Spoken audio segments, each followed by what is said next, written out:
First sip of coffee of the day. It's not that good.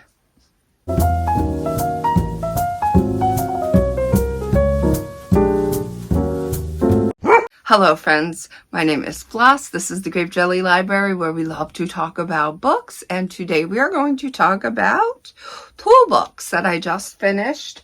I am a diverse reader and I am a balanced reader. I'm a reader of many things. The first book I would like to talk to you about is a book called The Blue Tattoo. It was written by Margot Mifflin, and it is the story of Olive Oatman. Olive was a 13-year-old Mormon traveling with her family to the West in search of God and gold. Their situation was dire as they had very little food and supplies to work with. They lost some of their cattle. They encountered a group of Native Americans, and in bestowing trust upon these Native Americans who seemed to befriend the family, the Native Americans actually ended up massacring Olive's family, all but Olive and her sister. Her brother did manage to survive, so he is a part of this story too. I won't give it away what happens because there is many parts to this story. The story is multifaceted, and it is just concrete proof how one life can take so many paths in life. Her family was brutally massacred, and you know, Margot doesn't shy away from letting us know just exactly how her family met their maker. To me, the story is just fascinating. How we start off as a 13-year-old Mormon, we watch and are witness to our family's massacre. We are treated very poorly within this group of Native Americans, and we are treated very well within this group of Native Americans.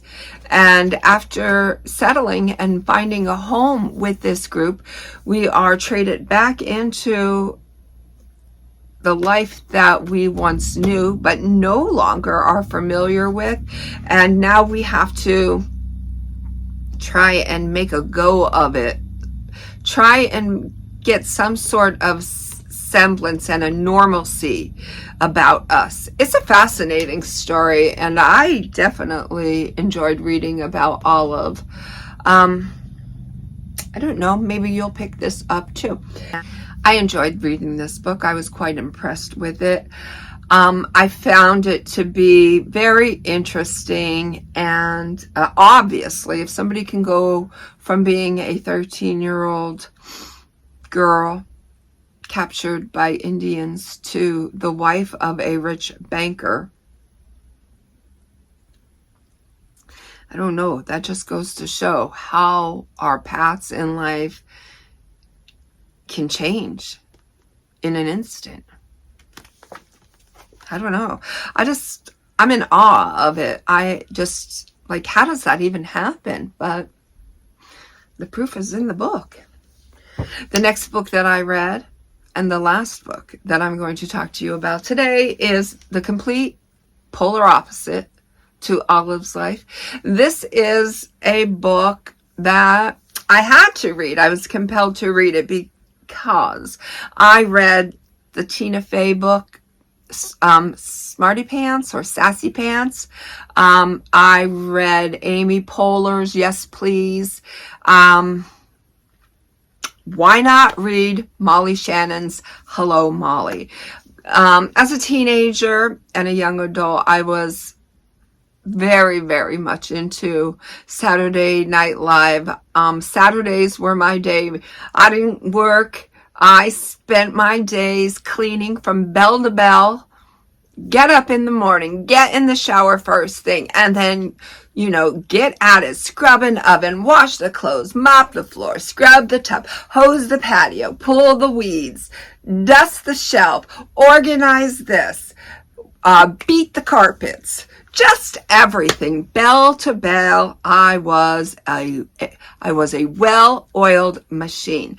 Then at night, when everything was a sparkle and a glow, I would take a shower and settle down for the night and turn on Saturday Night Live and just laugh and have a good time.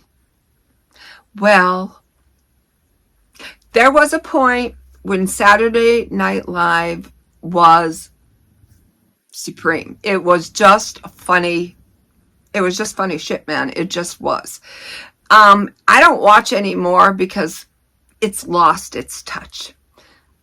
It's not anything like it used to be, and I don't find myself laughing, so I just don't invest my time in it anymore. Plus, I'm just not a TV person anymore. But anyways, I am aware of who Molly Shannon is, and I think she's funny, and I like her, and I like the characters that she played. She seems like a, kind-hearted, fun-spirited type of person to want to be around. So I will venture out and I will learn the story of Molly Shannon. And I enjoyed this book so much. It tells the story of the tragedy that happened to her when she was just a little girl, her relationship with her father, her struggle to become a comedian, and how she didn't set out on that path, but one day it was just mentioned to her and the light bulb went off that comedy is the way. So she thought, well, let me explore that, and it worked out for her. And because of that, we have many Molly Shannon skits that we can look back upon, smile, and laugh about. It's wonderful to see people who share their story with us and let us know the grass is not greener on the other side. This didn't just fall into my lap. It wasn't just my destiny and my fate. I had to seriously pound the pavement. I had to put in the work. I had to get creative. I had to give it 110%. Many nights she cried. Many nights she had conversations with God. I just found that endearing, that it didn't just happen, Hard work truly does pay off. So I enjoyed this story. It made me laugh so many times throughout this book. It's a wonderful, lighthearted read.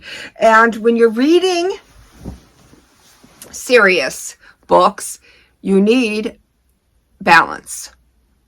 So that's the name of my game, balance.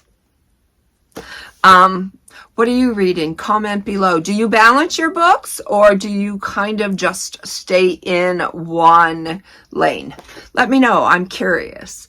Stay tuned for an up and coming video on my next 2 reads. I am reading Cackle by Rachel Harrison, and woohoo, you're not going to want to miss that one. And this is an itchy book. Every time it's an itchy book. I can't even get past it. The minute I put it in my hand, it triggers itchiness. And then the other book that I am reading is Stephen King's Holly. So 2 up and coming videos that you'll be sure to want to tune into. Until my next video, know that I love you. Be well, be good, be reading, and may all your book dreams come true.